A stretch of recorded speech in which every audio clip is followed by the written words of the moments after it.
welcome to Simply Sheppey, your community podcast which aims to create and enhance connections within the community to build a better Sheppey. Good morning. Welcome to Simply Sheppey podcast, and today we're here with Paul, Tim and myself, and we're talking about the Sheppey Light Railway Greenway Project, which recently was formed. Just to give you a bit of background for those that don't know, but once upon a time we had our own Sheppey Light Railway that ran from Queenborough through to Laysdown, opened in around 1901 and closed in 1950. I had to write these down. It had stations starting at Queenborough, stopping at Sheerness East, Eastminster on Sea, Brambledon Halt, Eastchurch, Harty Road Halt and Laysdown. I think there was a couple of sidings as well, but they're the stations. So, welcome. If you could first just introduce yourself and sort of tell us why you become part of this group. Tim. Yes, well, I'm Tim Foreman. I've lived on the island for about 5 years. I'm a cyclist, and I came down from Newcastle in the north, where I used to go out cycling 20-25 miles a day and things on the disused railway lines. Yeah. And when I moved to the Isle of Sheppey, the bike never came out of the garden shed. I was living in Eastchurch at the time, and simply there was nowhere to cycle. I mean, I cycled in central London around Marble Arch, but I wouldn't cycle down Lower Road. Right. I do see people doing it, but I wouldn't be prepared to do that. And I'm actually not sure how I heard about the public meeting, but I went along to the meeting. It was not many attendees, and I just thought it is something that I'd like to get involved in, and I can see some traction in this. I really can. Yeah. It's quite exciting. I mean, it's a long haul. Yeah. It's not a 5-minute job, but we've already made progress and visible progress. So I think it's really good. Yeah. Right. Paul. Yeah, I mean, I've lived on the island all my life, and I'm into cycling. But cycling can be done on the island, but not particularly well off-road. I think we've all had the idea about the light railway route for many years and thought it was a good idea. And then obviously we heard there was some activity, committees were being discussed, and there was ideas. And, we got involved, and traction is starting to happen really in more ways than one. So, like Tim said, it's a long-haul project. Yeah. But let's make it shorter than we really want it to be a long haul. We really want to get on with it and get it over the line. But there's a lot of work involved, and there's a lot of enthusiasm. And hopefully I can add to that. Yeah, that's super. Tim, what is the project about? Can we sort of outline what the plans are at this point in time? Well, the initial sort of handle for it is the Sheppey Light Railway, which you already mentioned. Unfortunately, most of the track bed has now gone. I mean, it's been shut since 1950. But the idea of a route connecting the west end to the east end of the island that will be open to walking, wheeling and cycling and horse riding as well. Yeah. I think is the most tremendous thing. It would offer a facility to local residents, and of course it doesn't involve any costs, which for many people who live on Sheppey is certainly a factor. But also I think would bring money into the island, because I think it would be an intriguing thing for cyclists across the UK and perhaps broader than that, to come to the Isle of Sheppey. I mean, the east end of the island, where the nature reserves are and so on, are really quite special. Yeah, that's good. In terms of who will benefit, I mean, you sort of touched on it there, but who would you say would benefit most at this point in time, in terms of once we've already started a section, obviously, and we can talk about that in a minute, but who would benefit the most from it, do you think? I think it goes across age groups. I mean, I live in Sheerness now, and the walk along the promenade to Minster Lees is very, very nice. Yeah. And is safe and is off-road, and you see all age groups people walking their dogs, families with young children on small bikes and so on. You see people in wheelchairs, and so I really think this is something that would touch all parts of the community. And from those doing work with young people, it would offer a sort of a very easy outward bound experience. Because bus services on the island are not good, and of course cost money.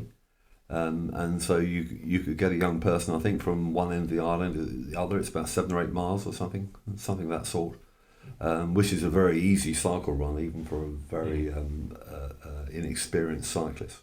And you could get young people out and get them down from the west end to the east end of the island, and vice versa. Would also open the beaches and things to a wider group of the community. But I think it's one of those projects that would touch every age group. Yeah, no, I agree. I know we've spoke about this, and myself and Paul were talking about how from this route, all the other opportunities that might come from it in terms of the routes that come off of that. And I think integral to all of this as well, which we've spoken about, is obviously the schools, how that links up potentially the schools and engages with young people so that they haven't got to use these dangerous roads that we know, and can ride their bikes, walk in a safe place. So from your point of view, Paul, looking at the route that we've started on, do you want to give us a little bit of a insight into that, what we've done? Yeah, I mean, we were looking to kickstart the project, find a location, somewhere where we could really show people what we had in mind. And I think we all hit upon the same space. Adrian Oliver from Swale, he suggested that we look at the route between the golf club, Scrapsgate Road, which is a footpath, but it was poorly looked after. So we went down, did a survey, looked at it, and a group of enthusiasts back in August, busy with streamers and bags and lots of other tools, got cracking, and we cleared about 70 metres based on the track. We hoped we could find the track. The next couple of weeks we got a machine in there, and we found that there was the base under there and the basis for a really good cycle path. Since that time we've been able to get hold of some really helpful work from Glenwood, and they've cleared all that space. And then a couple of weeks back, a group of enthusiasts, most of them in this room, got down to a business with machines, and we've cleared the space right the way through. So, it's a really good start, and we're hoping that we'll have some even better news shortly, that we might be able to get approval for the final piece of the footpath in that location. So this section we're talking about runs from... It runs from the golf club, where the footpath runs from the golf club car park entrance, right the way through to Scrapsgate Road. And we have another piece that potentially we can convert, which runs alongside of the road between the golf club entrance and William Rigby Drive. And Tim is in the process of trying to get that over the line at the moment, but we've done some initial survey work, and if it can be approved, it will make a tremendous difference. I think it's important to say at this point is that we know the success of this is reliant on a lot of people. Landowners obviously are key to this. To this point, we've had the support that we've needed, but not just support from landowners, but from residents, from businesses, from council. Everyone joining together has obviously made this project work, and I think anything in isolation will never happen. So we've been very fortunate. I've been amazed with the feedback that we've received from Facebook page, posts. Hundreds of people come back, and quite often, I think for many, it's nostalgic. They can remember the day when they used to walk along there to work, as I did. And also some still remember the railway that once run down it. So I think it's been a massive support in this project. I would like to list out the businesses at the moment. As you mentioned, Glenwood Grounds Maintenance, and they've done a terrific job and cleared a lot of the pathway, as you say, once we'd started. Henderson's Facilities Management, they've offered their services and been very helpful. Rapid Tool Hire, Astral Building Contractors, Legacy Lifts, Divine Direct Labour, Pyramid Projects, that's the young people, Minster Parish Council, Kent County Council and Swaborough Council.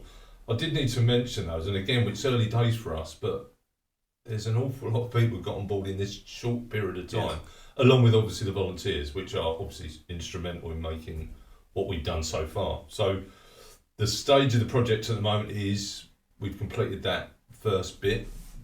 You mentioned earlier, Tim, we've got that next stage and we need to be speaking with various landowners there. Can you update us on where we're at with that? Well, if you go to Power Station Road, where it goes onto the private road that leads to Sheerness Golf Club, which Paul's just been speaking of, alongside that road there's an overgrown section of the original track bed. And we've contacted the person who owns that, and they've been very positive in the idea that we can clear that. They were concerned that we didn't take out trees and stuff, but I mean, Paul's done a survey and we can complete that. We're just waiting for the final say-so on that, and that will then link that all the way through. I've heard, I haven't spoken myself, but I've heard particularly in the east end of the island, which is rural. The west end of the island, of course, is very urbanised, and much of it will have to be on quiet streets because there isn't any space. But on the east end of the island, then you're talking about fields, and certainly there's been an initial response from a couple of major landowners that the idea of taking the edge of a field, I think is it 10 metres or something? That sounds a lot, but I mean, to create a proper greenway with room for horses and to plant trees and so on. But to take that down the edge of a field is worth looking at. What the landowners don't want to do, and as of course the original Sheppey Light Railway, if you look at an old map, goes right across the middle of fields, and I don't think that's going to be practical. But we can find routes that'll go along the edge, and will be just as good, in some places probably better. And of course linking with schools and local communities. I mean, people who live, children who live in Eastchurch who go to school in St Clement's School in Warden, if they have to walk on the road. It's just, I mean, Jenkins Hill is so. You know, there's a lot of opportunity there to really improve people's lives and to increase leisure. I mean, during the summer, you know, you can get out and about. You walk up to East Church, walk down to Laysdown, you know, and so on. And again, it's just to say again, it doesn't cost anything. It costs a lot of money to build it, but the use of it, I think, and would offer the opportunity to develop further leisure activities across the island for all different age groups. Walking groups, as you know, for older people as well as cycling groups for younger people or whoever. Where are we with the plans at the moment? Because I know obviously we need a plan for this complete route. So what's the plan for the plans? A gentleman called John Grimshaw, who is based in Bristol, and I think for many years ran an engineering company. He's now retired from that, and he now runs a not-for-profit organisation that builds a lot of greenways for various local authorities across the country. So he's very experienced in that, and also has the spec, as it were, that the government have determined to receive government funding, which is very expensive because what we're building is, you know, the Rolls-Royce version, but then, you know, the Rolls-Royce version will still be here in next number of years' time, whereas something else might not be. And he visited the island, and he did a survey across the route, and we've now come up with a plan. It's really a red line. Detail needs to be looked into. Two things are involved. One is checking land ownership, and second is doing a more detailed look at each section of it, and also most importantly to liaise closely with the parish and town councils along the route and with local people to find out, well, you know, where do you want to go from your house? You know, how do you want to connect? Schools are very, very obvious thing. But you know, what are the places you'd like to get to, so that we can not only show from a perspective of looking for funding that we've consulted properly, but also actually we have actually really asked and found out the bits. I don't live in Wharton, and I don't know what my particular problems will be if I live there. And I think to talk to the people that live there. I think that's paramount, isn't it, in terms of moving forward. Whilst we've made that start, we are just a small group of people at the moment. Yeah. And in order to develop this, it's going to be, well, we're going to need the support from residents right across the island. Yes. And I think we spoke, going back a bit, Paul, about how we might bring groups together in different parts of the island to work on different sections of that. Yeah, I mean, I think the important thing is that although we're looking to try and get a route that goes from one end of the island to the other, off-road, on good contours, we've got a good chance of connecting this to other really impressive routes that exist already. Yeah. Like the route that rings around Houghton, picks up the Aviation Museum, and then potentially get out to Warden and Warden Bay via the coastal routes that do major improvements are required. But if we can link those up with those areas, then people quite like to do journeys on a circular route rather than just go back and forward. So the idea really is to make it a really worthwhile project for everybody. Yeah.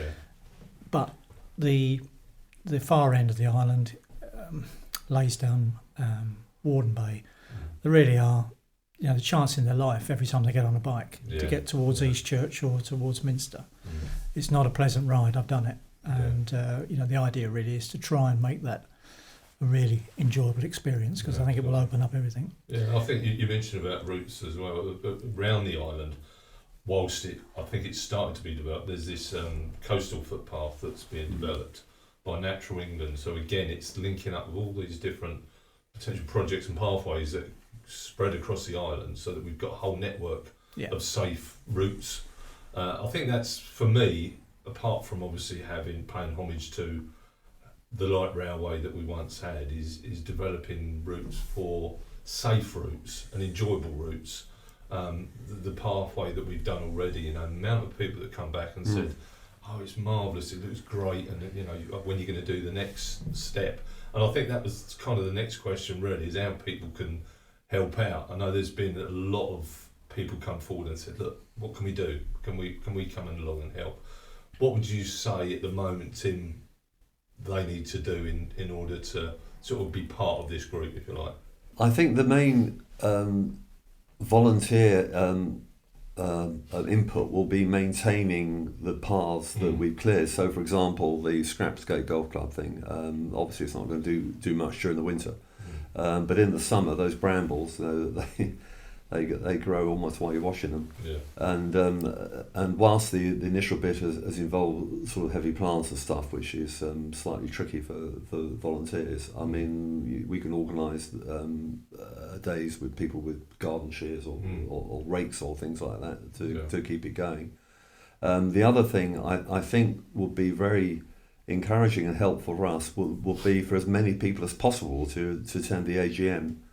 Which is going to be in March in the Dockland Church, and I think because our meetings have been thinly attended, which is okay. I mean, it's how things are. But I think that if we could make a bit of a splash with that and possibly get some media people in to see that with a crowd, then I think that will be helpful to do, and to continue responding to your Facebook and other social media posts. Yeah, definitely see that we're building that momentum now. It's growing, and we want to make sure that momentum continues and that support continues and grows, obviously. So, we haven't got a firm date yet, but we'll be advertising that as soon as we have the AGM. Yeah.